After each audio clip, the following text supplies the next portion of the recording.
I'm all the way over in Dallas, Texas, here on a phenomenal and sunny Friday in Dallas, Texas, in South Dallas, as a matter of fact.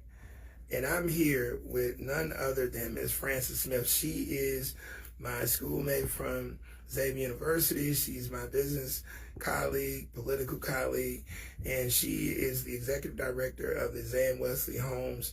And they did their ribbon cutting today for their new facility here in South Dallas. And we're having a conversation. I really wanted her to articulate how they've come to this particular point, especially for my people in Shreveport, Louisiana, the 9 million goddamn nonprofits that we have in Shreveport, Louisiana, who is always trying to replicate the same damn services. And we're here and we're about to interview her, and we have some of her beautiful team members here as well. And her daughter is in the mix, Lil Smith in the mix, Lil Smith in the mix. And she's working with IBM now. So she's out of her mama's pocket. Yeah. But she's been teaching her a long time to get out of those pockets. So Frances, I'm so proud of you. When I saw that y'all were doing the ribbon cutting, I told you I was coming over. And I thank you. And I got to support you. So we were just having a conversation. I was telling you about my colleague in Shreveport, Reverend George McCain and his wife, and they've opened up a facility. And I'm always telling people, especially in the nonprofit space, the thing that we have to focus on is the empowerment work. And at one point, I used to not even call feeding programs and club. Yeah, I would just call that good deed. That's right. But then when I had to study the definition of work, I had to yield the term, but I now use the adjective good deed work for that. You're focused on what I'm focused on, which is empowerment work. Okay. Talk about how you all, I want to know the history of Zan. Okay. Tell them how you got to Texas, because you're from Louisiana, and how you got to Texas and how you got into this position, and how you and your board and your team have now led to this day of the ribbon cutting. Okay, so hi everybody, I'm Frances. I'm originally from New Orleans, Louisiana, and I've always done empowerment work, even in the New Orleans public schools. My first big empowerment project was Money Matters, where I taught urban students how to play the stock market game. So from there, we empowered the poorest communities in New Orleans, where the savings rate increased by 2%, while the national rate was going down. You could check the statistics from 1995 to 1997. And that was a game changer for what? For communities. So it's not that we don't have wealth, we have it, but we must teach it, and we must teach it properly. So fast forward, 2005, Katrina came. When Katrina came, it took me from New Orleans now to Dallas, Texas.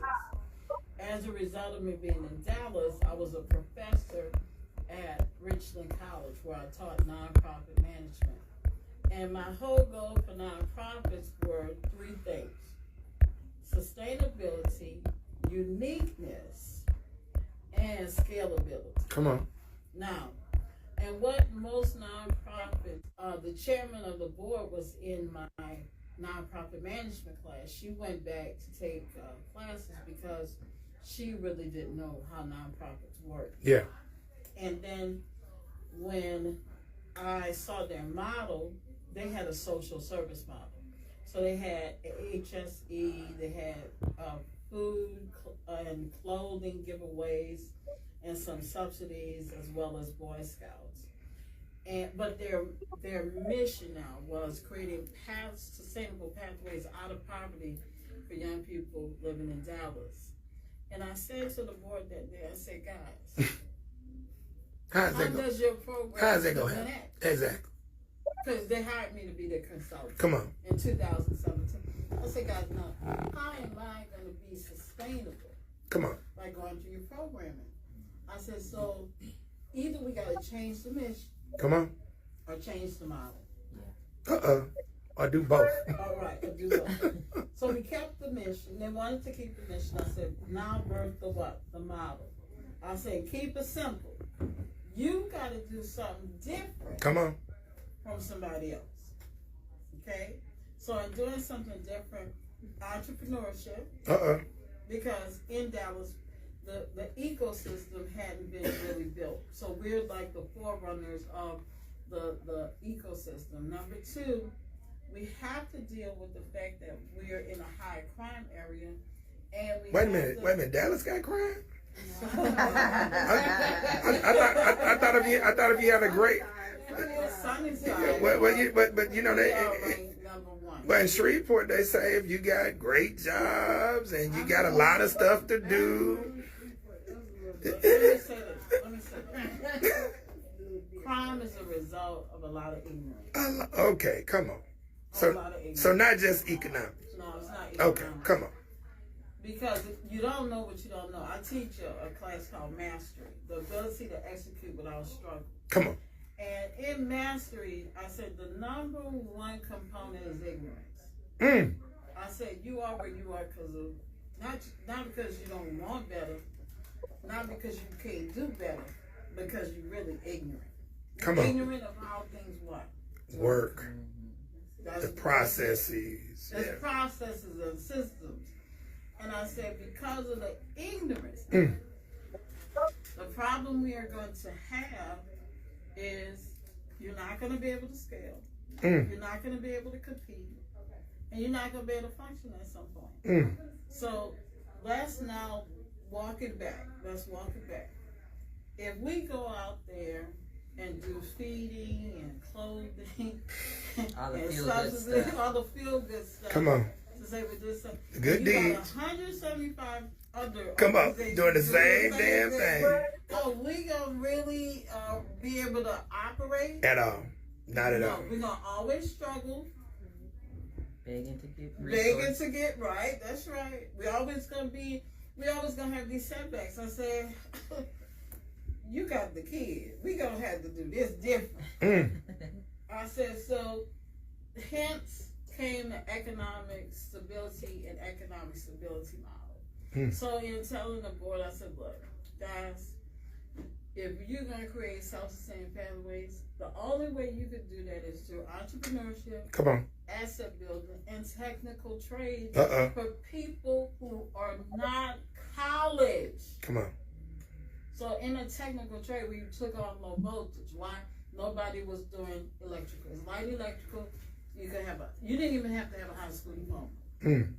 But it was light electrical. And we've had 12 cores. Our folks have done extremely well from a negative network. And open to people that have previously been incarcerated. Right. Okay. That was our mechanism to get them back into the game.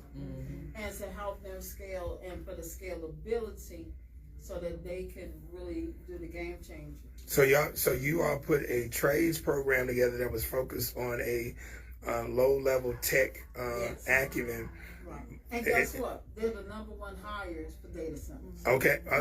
Now this was 2019. 2019, because I met one of your students today who was a part of your SUSU. But you all weren't focused on goddamn HVAC, electrical, because there are already entities doing that. So you got in your own lane. Right. And we got in our own lane because it was manageable. Yeah. It was manageable. It was low level. It took, really takes 1 week. Yeah. But we did a comprehensive because we didn't want them to walk out here just with the tech. Yeah.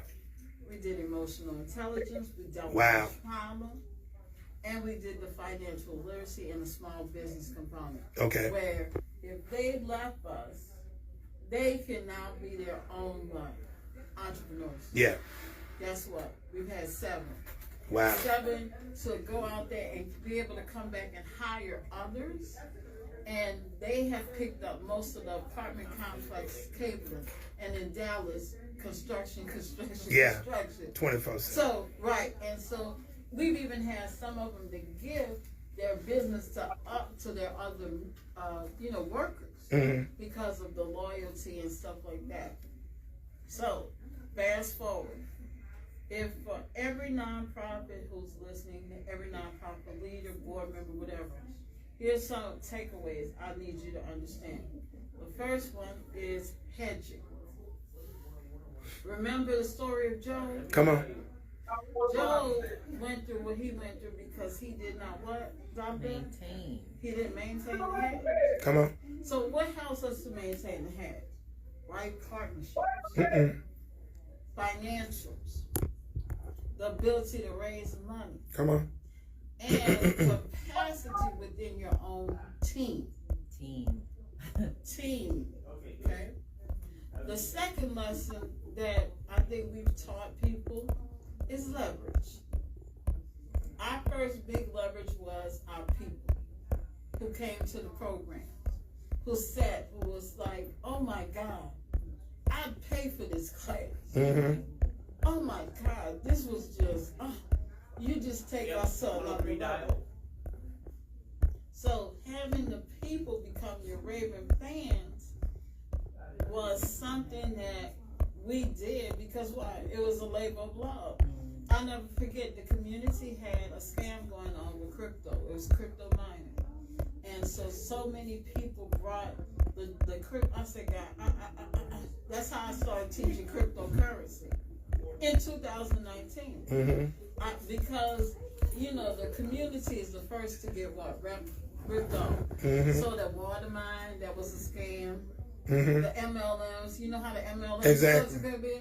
So I'm teaching financial literacy.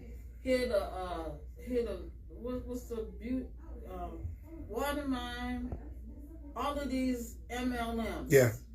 I said, you don't need a damn MLM. Exactly. You just need the knowledge on how to do it yourself. Exactly. You don't need an MLM. Okay? So, from there, but again, wrong teachings and right teaching. I didn't teach get rich quick. I taught progression. I taught consistency. I said steady wins the what? Race. And helped us identify the indicators Correct. that impact the steady growth. That's right. Right. To hedge. Right.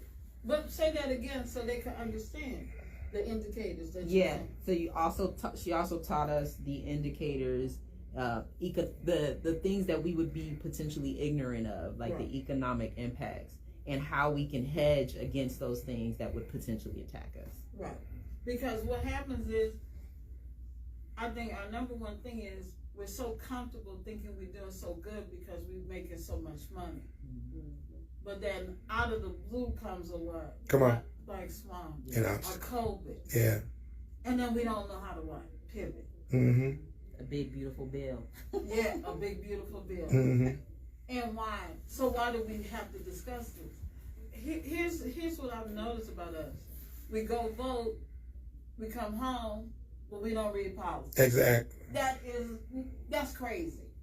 Because I took the role of, we got to know the policy, because how are we going to know the maneuver? Exactly. You understand? Our next big thing was leverage. We leveraged Amazon. Amazon came here. They wanted to be a part. They wanted to partner with us. They hired 3,575 people in this building. Wow. Partnerships with Dallas Independent School District. Wow. We couldn't have an Amazon if we didn't have a Dallas Independent School District. Why? They allowed us to do programming in the Julius C. Frazier Elementary. So we could house people. Over 8,000 people that year came through this building to find jobs. Got it? Then next is leveraging the human resources. Along comes what? Trek. That's why I say it's important for you to own assets. When I took over in 2018, my first goal was to get the building across the street. I thank God for St. Luke Community United Methodist Church that donated that building and that piece of land that was their first church. So they donated it to us. Which is almost an acre. Yes, which is like 0.8 of an acre.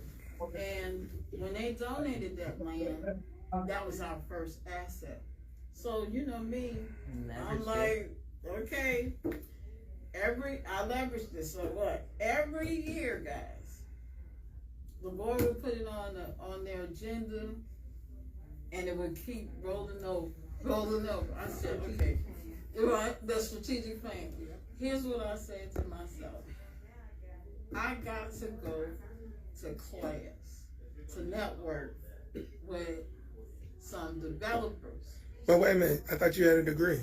I got several degrees. So why are you going back to class? It's all about the network. Oh, so you got to keep on learning even after you get degrees? That's right. Oh, so you got to be a lifelong student. Lifelong Oh, student. okay. Even though I was on the board of the Greater St. Stephen Full Gospel Baptist Church. And you still had to keep learning. Yeah, because we did a lot of property. But I'm in Texas now. Yeah. And so I have to say to myself, I got to understand the Texas way, Ah.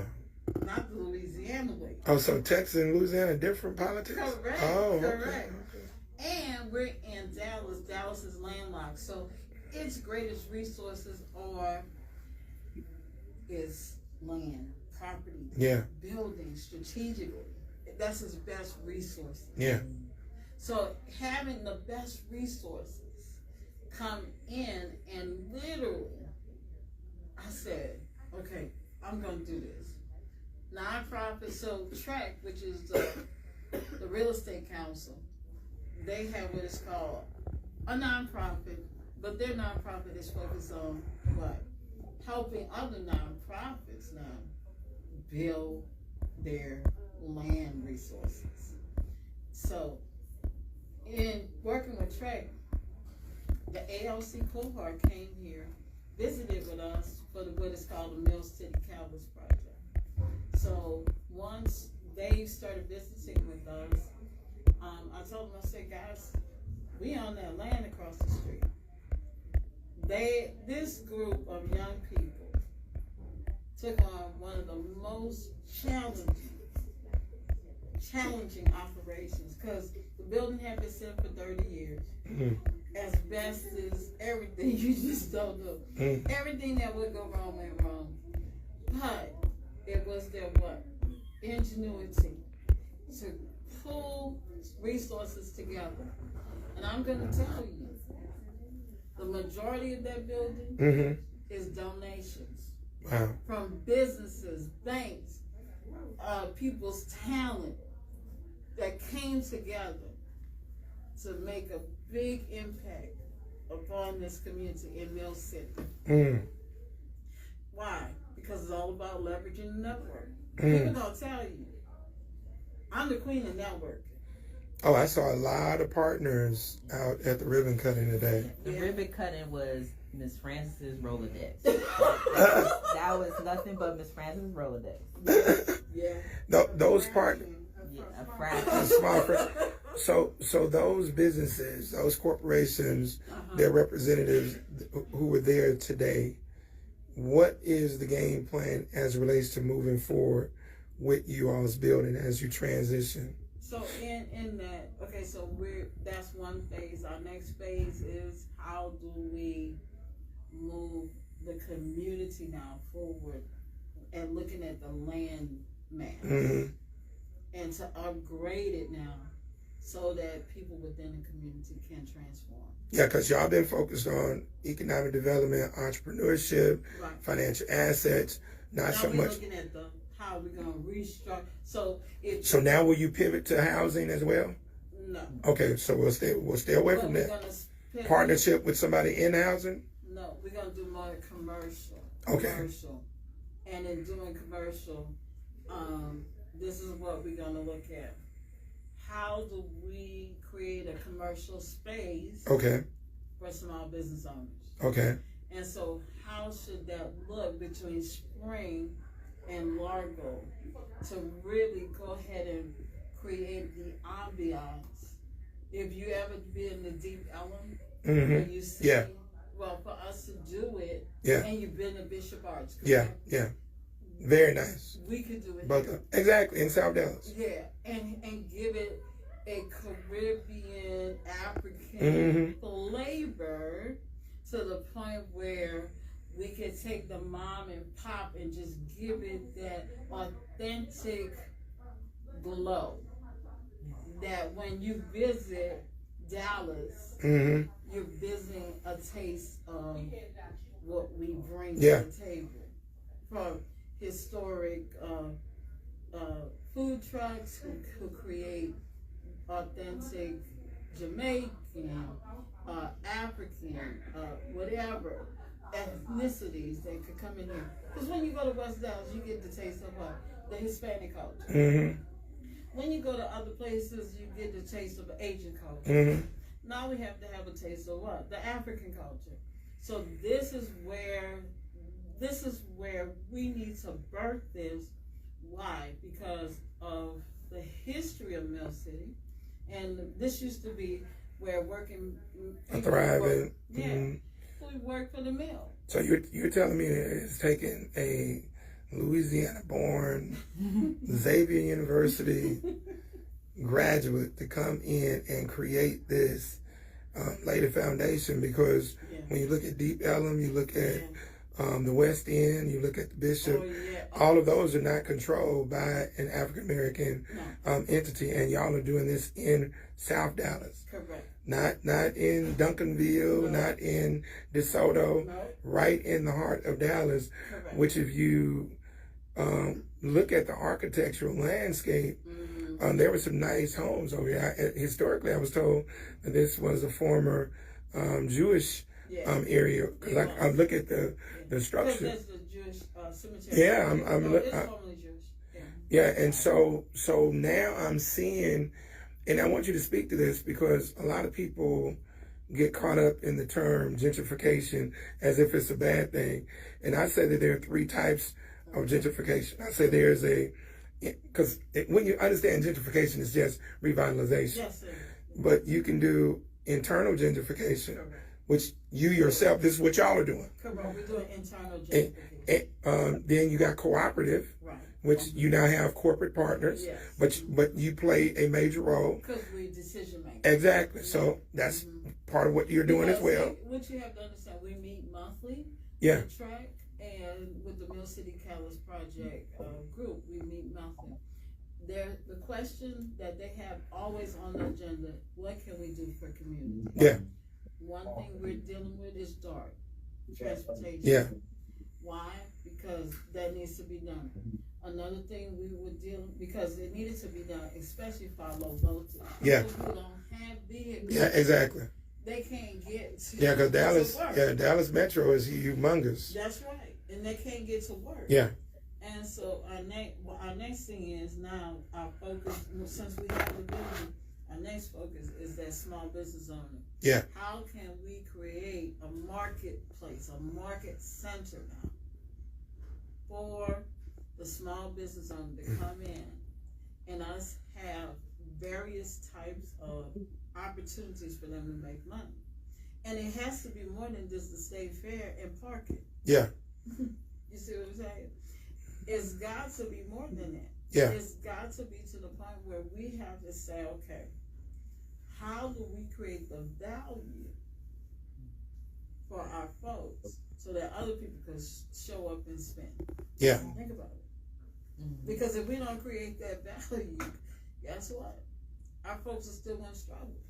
And Fran, I got one of my good colleagues on the stream right now, David Cox. David Cox used to be a Caddo Parish commissioner. Okay.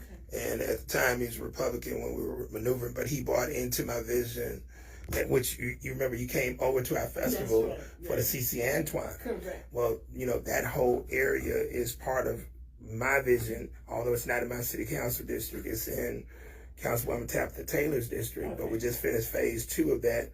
But he's on this stream, and he was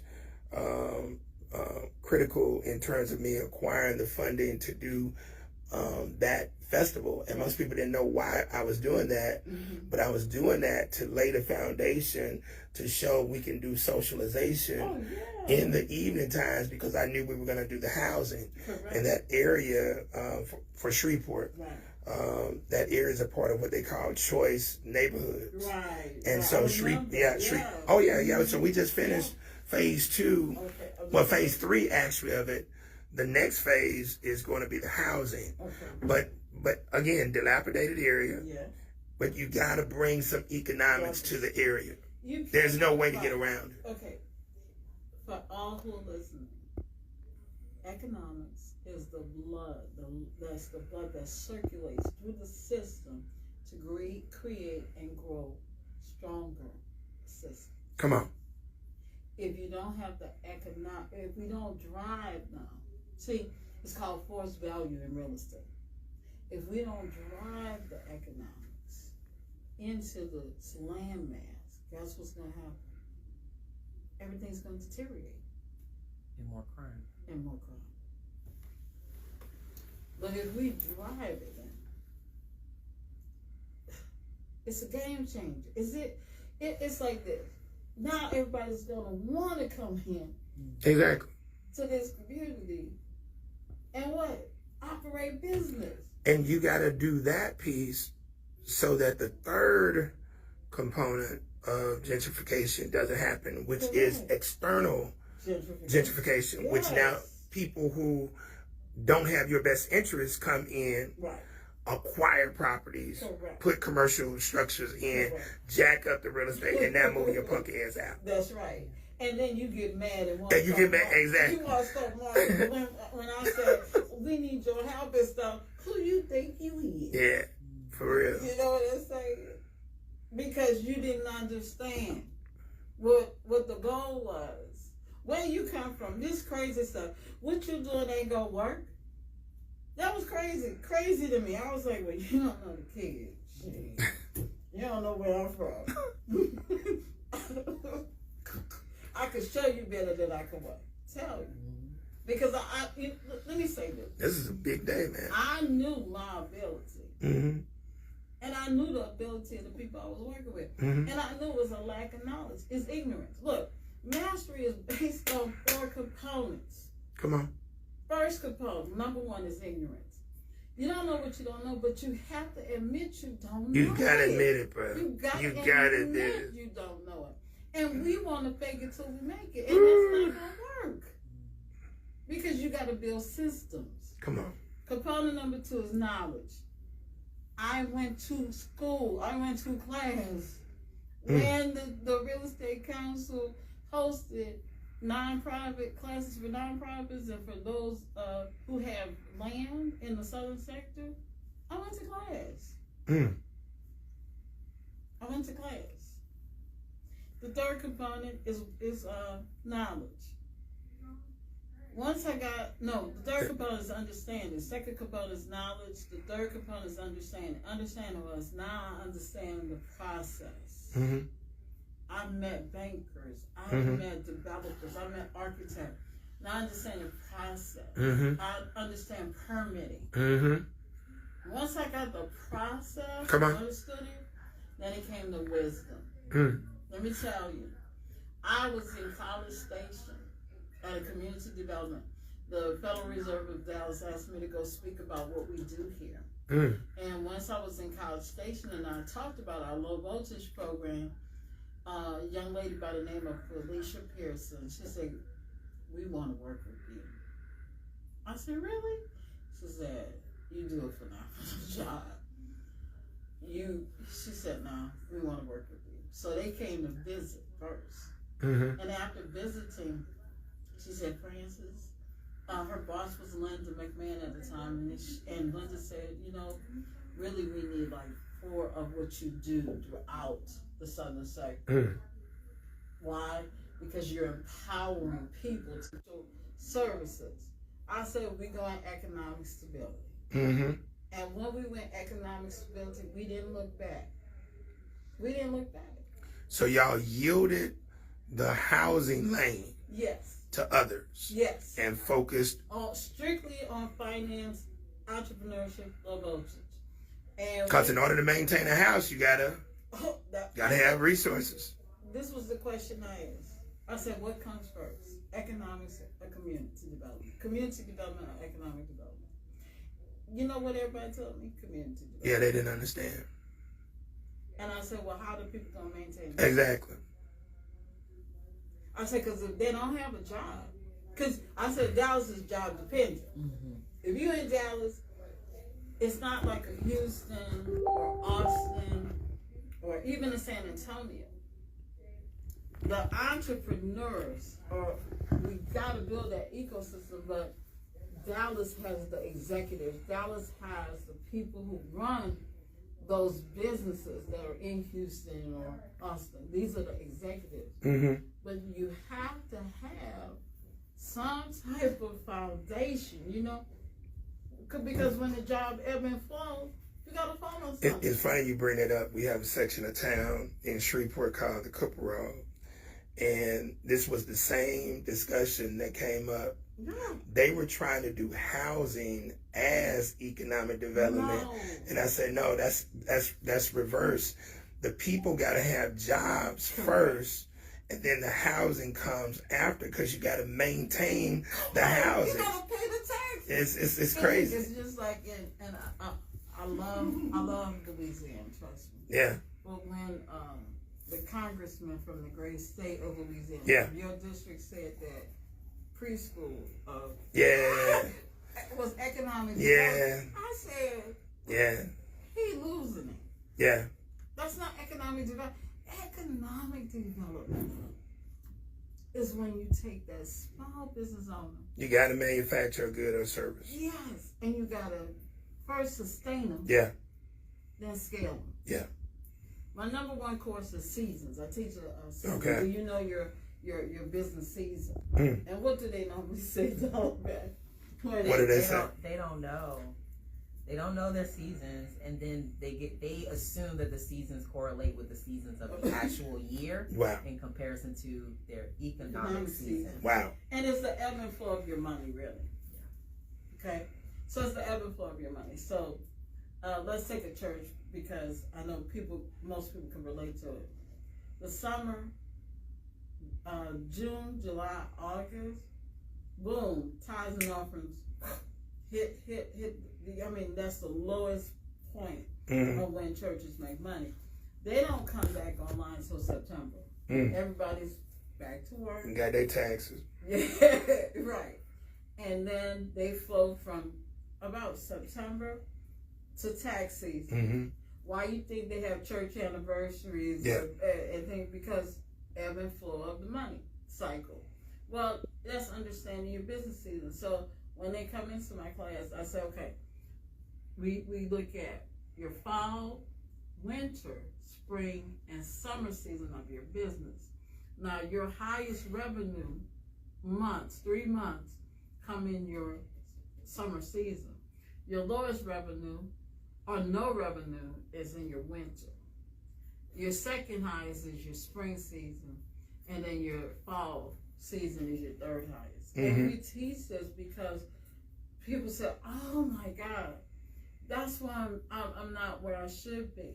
Or that's why I'm not doing what I should do. And what to do during those seasons. Right. That Francis talks about. Yeah, you got to know what to do during those seasons. You got to know in your fall and your winter, that's your time to really get out there and network. That's your time to build. Mm-hmm. That's your time to really make things happen and make the connection. It was like this. In our winter season and in our fall season, I was in class. Yeah. I was networking. Yeah. Because my whole goal was to get that building Yeah. to the next level. So I was like, okay, I'm gonna go to a class. I'm gonna network. Because I knew the importance now of me building a coalition, building a community that could help bring their resources to the table to make a difference. Yeah.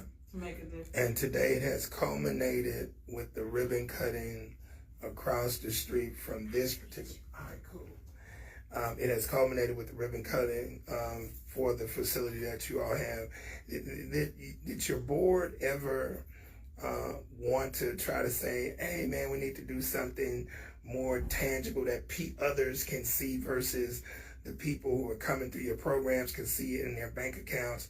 Did they ever want to pivot and try to do housing? No, they Okay, were always with from the very beginning. Okay. Because remember that I did the strategic plan. I Yeah. was their consultant. Yeah. Okay. So they're following. Oh yeah. Okay. They were Good. following. Okay. They Okay. were following me, and it comes down to the money. Yeah. I say if you jump in that space, you're not even gonna get a slice. Yeah. You're gonna get a crumb. 'Cause- yeah. Why? Because It's already full. it's already full. The plate was full. So why would you want to jump into a space that And everybody else? we talked about that earlier: saturation and Oh, scarcity. Right. Yeah. And let's come back to the Yeah. Burger King. Yeah. The Burger King example. Burger King does not flood Yeah. Exactly. area with other Burger Kings because they already know one disposable income. Exactly. And they know where to place the franchises so that saturation won't Exactly. infiltrate Yeah. their business model. Exactly. You got to know that too. Yeah. Here, when they were telling me, when I came to the board and they said they wanted to do HSE and social services, I said, okay, so how y'all gonna raise money? I said, wait a minute. Your deal says that you can't charge for classes here. Come on. You know what I said? So how you gonna make money? Yeah. And if they got 37 other nonprofits, so 40 other nonprofits doing what you're doing, a foundation is not even gonna give you money. Hey, friend, one quick pause. My good partner, former councilman Willie Bradford, is online. Hey, Willie Bradford, this is the incomparable Francis Smith, my classmate from Xavier University. I am here in Dallas, Texas today. Brother Willie, they have had their official ribbon cutting for the Zan Homes Community Development Center. They just opened up their own location right across the street from where they're at now over here in South Dallas in the, what is it called? The Mill City. So Community, yeah, so this is Mill City subdivision of South Dallas. So this is the executive director, my homegirl, Sister Francis Smith, and she is breaking down Louisiana to the core.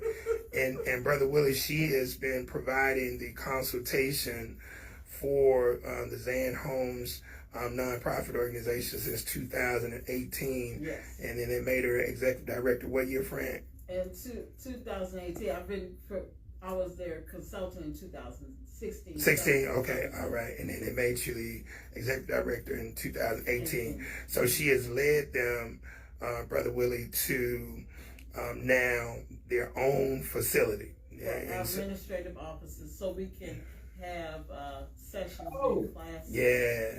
On the weekend and after weekend, because you're limited when you don't own your own. So again, ownership is very important. Oh yeah. Having the right ownership. Yeah. And Willie used to manage the Willis Knighton Community Center on the Cooper Road. Okay. And so when people were trying to figure out how I was able to do a lot of my programs and projects way back when you were coming over to Shreveport for the political meeting, it was because Willie was the executive director for the Willis Knighton Health Center on the Cooper Road. Right. And so you had a clinic and you had the education center. Right. So I had free reign of being able to do my empowerment workshops, financial investments, and different programs. And you know, unfortunately, he retired. Okay. So with him retiring, that now has impacted the programming in that particular area. Right. And so what you all have opened is why we got to have that type of situation. Right. And I want you guys to understand this too. Monies are factors in poor communities. If you don't create a system now, and I gotta say that systems are very important. If you don't create sustainable systems, all nonprofits are gonna be in trouble. Yeah. This is bottom line. Right. And if you, it's like I said, I was on a panel this week, and I said, we all running in the race. Where's the goal line? Because you're doing systems, guys. Number one thing, systems. Number two, stay in your lane. And number three, work together. Because we are better together. Come on. And if we don't pool resources together, it's not going to work. Ain't gonna work. You could look in the black communities. How many? I want you to go into your communities, count the number of churches. 10,000. Now, tell me how many of them are thriving and how many aren't. 2. Okay. You know, a very small amount. Same thing. Saturated. They're Saturated. saturated. Exactly. I said, okay, how many ways you gonna teach me about Jesus? Come on, man. They're saturated. That's not good business sense. It's not. But they refuse to work. They refuse to work together. That doesn't make sense. But yet they're gonna tell me I gotta love and never demonstrate love or working together. And you know, and what's so funny now, since the George Floyd thing, so many people want to be in my lane of activism. Everybody want to be a damn activist now. That's right. Don't know how to be an activist. Just want to get them.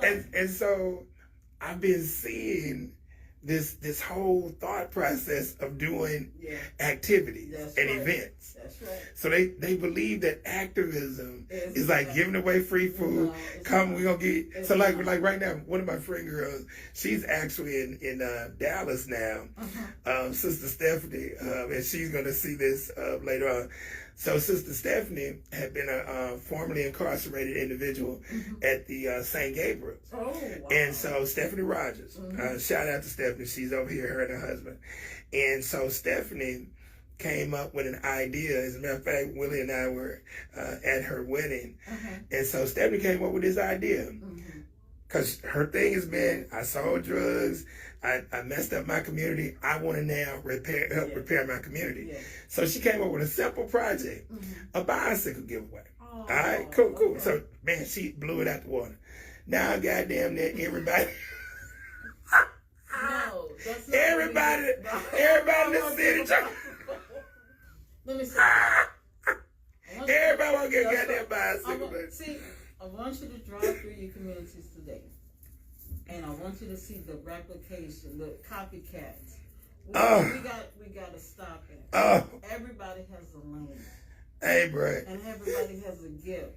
And I said the other day, I said, ain't nobody gonna come up in here and beat me at finance too. Exactly. That ain't happening. Every time you try, we go to the next level. You ain't coming up in here and do that. But they're not doing programming, so they believe that doing an event and doing a giveaway. That's why I'm so sick of backpacks. Like backpacks, and I never thought I would say I don't want to hear no more about bicycles. Like, how many bicycles are you gonna give away every year? Right. So now Cooper Road, Moortown, Cedar Grove, and this is every year. And so, but they believe that is being an activist and being a nonprofit, but you're not teaching the people. I remember telling Willie is a part of the board for the Christian Services. Shout out to Al Moore. He's going to be speaking at Tuesday Morning Breakfast this week. But I used to tell Sister Margaret, I said, okay, Sister Margaret, you give the people food every day downtown. Okay, you give them their grits and sausage. And we should support Sister Bone. And that's cool. Because that's her thing. But at the end of the day, how are you going to teach these people how to fish? Because the scripture says, if you give a person a fish, you'll feed them for a day. Right. But if you teach them how to fish, That's right. you'll feed them for how long? A lifetime. That's right. The people are more focused on giving, so they're creating codependence and... Right. So let's look at and I'm glad you brought that scripture up. Let's look at the woman who was the widow woman. Yeah. The prophet came and put her in the oil business. Yeah. What was the cause of her going out of business? Come on. She didn't have capacity. Come on. To bring in what? More revenue. Yeah. She just needed what? She still would have been in the oil business today if she had containment. Or she had the ingenuity to do what? bring containers Mhm. or get somewhere, go to her neighbors. Okay, look, let me say this to you guys, and I'm gonna say it because if we don't begin to get the ingenuity, Come on, bro. and take everybody's, Craig is a marketing genius. I don't need to be in the marketing lane. I just need to call up Craig.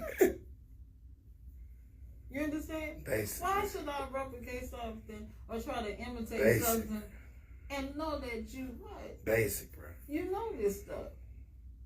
Basic. Let me say this. You're not going to make it Yeah. if you don't work together. Yeah. You're not going to make it if you don't have to like me. But you got to respect the talent Come on. that I bring to the table. And I think that's our biggest hang up. We don't want to respect each other. You I don't agree. like me, Yeah, I agree. but you can respect the fact this chick got talent. Yeah. Yeah. I got a whole new building. Yeah, you got a whole new building. Because why? Of the program, the services, The of work. the impact of that we do. And guess what? I don't have no big staff. Yeah. It's me and my operations manager, and we have contractors. Leverage. You understand what I'm saying? Yeah. It's just the two of us who are full time. Man, But we service now come on.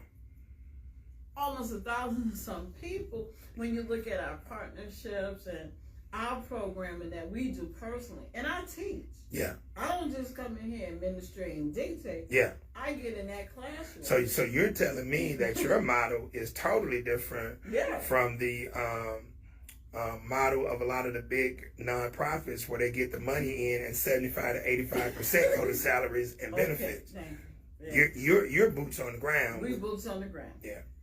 And we boots on the ground for the simple fact that let me say this. We give into we pay for our low voltage. We pay a stipend. And we pay for them to take the test. Okay, they don't have to leave here, have to wonder. We want you to be successful. Got it? Mm-hmm. We have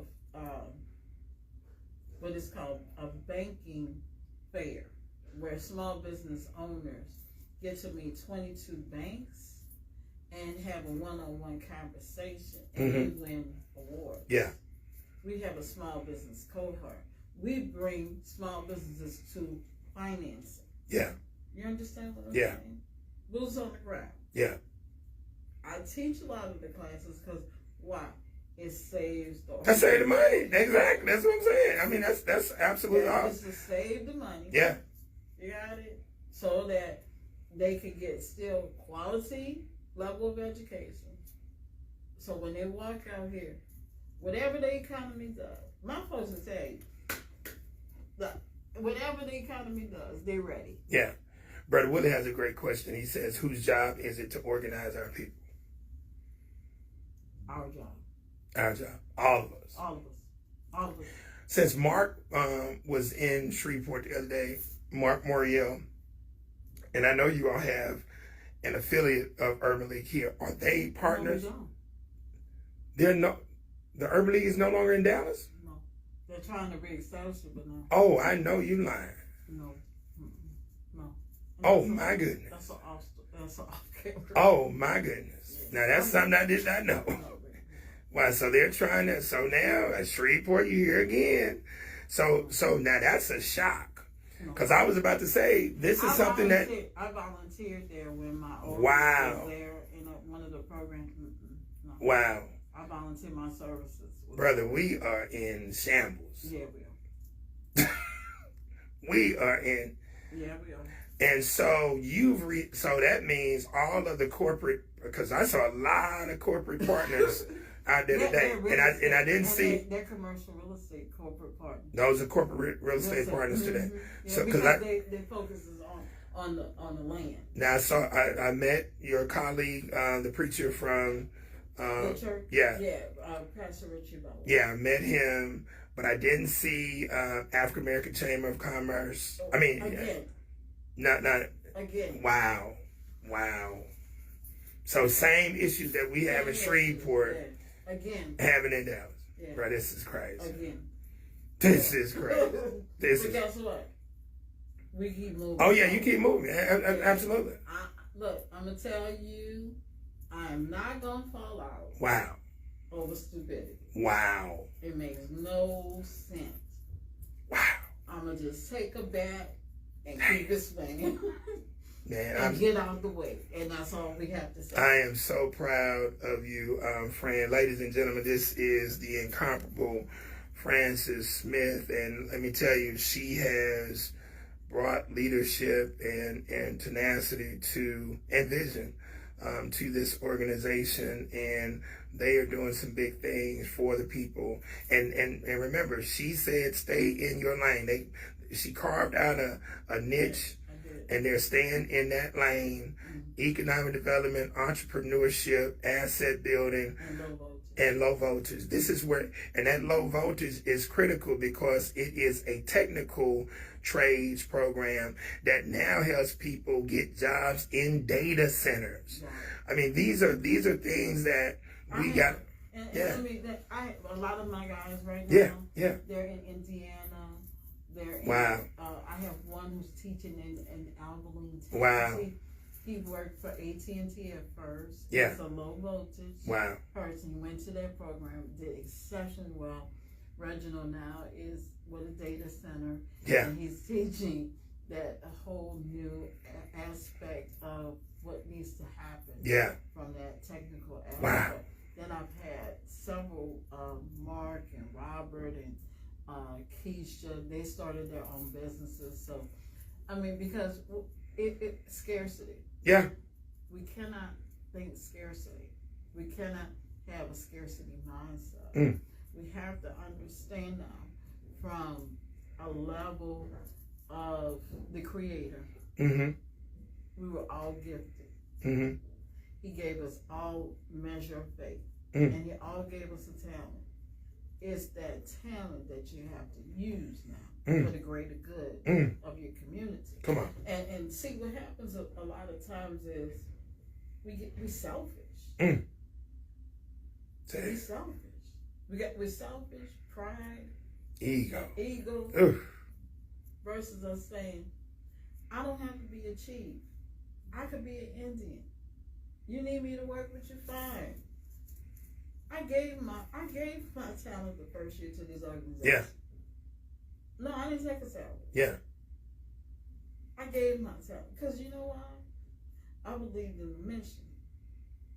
And when you believe in something, guess what? You're going to see it to what? Greater heights. I gave my time. Because I believe, because for me, I wasn't trying to be executive director. I just wanted to see the organization do well. Because I was their consultant. And at the time when I came in, and I was like, okay guys, do y'all know the difference between community development and economic development? What goes first? I kind of realized they needed more of a person who understood. Exactly. Because if not, they were going to be doing the same thing. Same thing. Right. Yeah. 50 years. Yeah. Well, Fran, it has been a pleasure meeting with you today and meeting your team. Thank you for coming. You already know. Thank you for the support. Yes, indeed. And ladies and gentlemen, man, we if you need to get with her, I'll have her information for you. But we gotta have individuals like Frances in these spaces, not just posted up with jobs, because there are resources out there that can help our people. But if you don't put legitimate people in these positions, like she said, you'll just be going around and around in a circle and nothing is actually getting done. And that's what we have to recognize in the city of Shreveport, Caddo, state of Louisiana, as we continuously lose a lot of our intellectual capital because they have now migrated to Dallas. But like you just heard, we still have some of the same obstacles and challenges in Dallas. A lot of that is covered up because you have a strong private sector, but it's not our people driving that, and that's the focus that Francis has been focused on in terms of cultivating that private sector enterprise in underserved communities, so that then they can go out and get into the other endeavors of housing and whatnot. So I want to thank you guys for tuning in. We are here in, again, Dallas, Texas, Mill City, South Dallas, Zan Home, Zan Community Service. I mean, these cats are the bomb. And I'll get you her information, so if you want to call. And come by, guys. Oh, you know, okay. And give them the address. Okay, 4600 Spring Avenue. And Craig, I want to invite your whole group. Yeah. Come. We'll come do a field trip. Yeah, because let me say this, we're better together. Yeah. And once we put the right resources and right team, nothing can stop it. Wonderful. Wonderful. All right, that's sister. Yes, sir. Yes, sir. All right, y'all. I'm gonna show you all the building across the street in the next video, so you all can actually see that. And so we got people in Shreveport. We just gotta have the right people in the key positions to do these programs. Stop replicating services. Stop trying to be in everybody's lane. Partnership, unite, and rock and roll. And I'm gonna show you her board. She has this board here, and these are some of the things that they teach here in terms of banking. Fran, what is y'all's website? www.z as in zebra, WHJCOC.org. All right. Say it one more time. www.zwhjcoc.org. Boom. All right. So that's that. And so these are some of the things that they teach under the banking component, given the timeline. So they're laying out all of this stuff, and they're teaching people these concepts so that they can tap in entrepreneurship and trying to now develop more entrepreneurs. The entrepreneurship, the economic development, then leads into the community development. And that's you got to have economic development in order to stimulate community development. If not, you're going to only be focused on the government bringing money into the underserved communities, or begging the capitalists who are not interested in those areas coming into the communities. So we have to be able to now focus on an economic agenda from a very intellectual standpoint that can now meet our needs. Correct. Can I say one Yeah. When I told, okay, so I'm one to tell the community what's about to take place or transpire. Okay. So I had a meeting with Dallas Housing, the residents. Yeah. Because a part of the neighborhood, we have a lot of subsidized housing. And I had a meeting, and I said, guys, this is when Biden was in. I said, Social Security and vouchers, the game is going to change. Yeah. I said, so I need you guys to make some decisions now.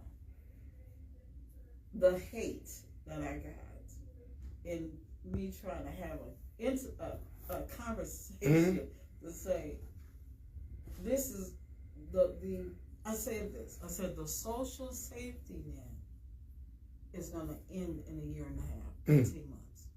So 18 months.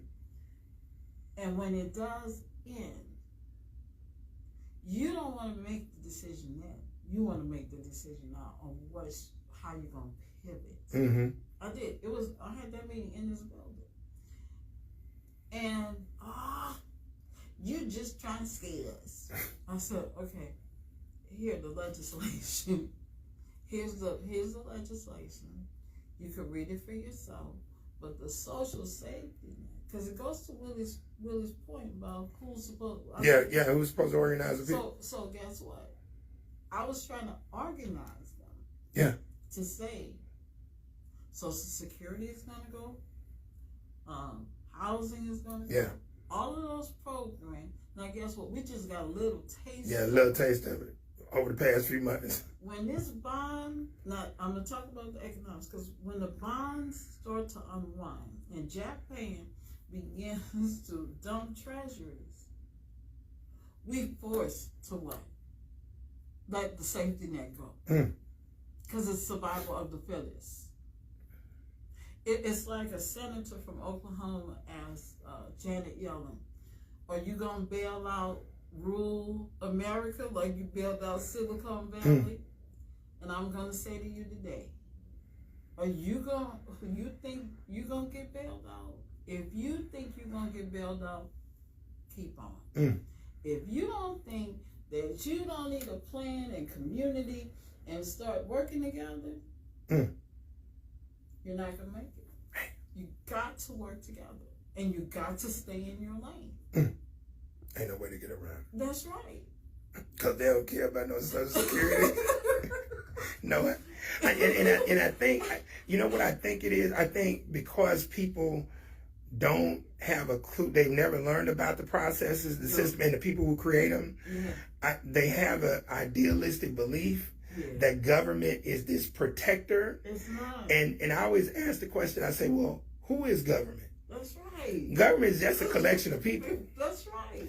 And who control, and who are these people? These people don't have your best interests at heart. But not just that, if they don't have the resources, yeah, where they gonna get it from? Yeah, where they gonna get? Hey, bro. Hey. Think about it. Hey. They don't have the resources. Hey. You got all this debt, and all this debt all of a sudden is coming to a head. Hey, man. Where you gonna get it from? Where you gonna get the money from? That's why you need each other. That's why we gotta work collectively. Because what? You gotta hedge your people. Yeah. And move them over from this old legacy system to this new tokenization. Yeah. And guess what? The move over is where the pain points are. Yeah. Because people don't want to let it go. Yeah. Now you understand Harriet Tubman. Like, yeah. I could have been able to free more if they would have only known they were slaves. And then guess what? We got to eliminate the excuse. What's the excuse? Well, you know, we the last to know. Well, you're not now. Yeah. You're not. You're not the last to know. It's time for you to wake up. Exactly. Wake up. All right, Sister Fred. Appreciate you. All right, ladies and gentlemen. I appreciate you guys for tuning in. Again, I'll be over here until tomorrow, but I had to bring this information to you guys today, all the way from Dallas, Texas. You know, I get around, so whether it's New Orleans, Oklahoma, Mississippi, Alabama, we're going to get around. But they're doing some big things over here in South Dallas. All right. Talk to you guys. Have a great day.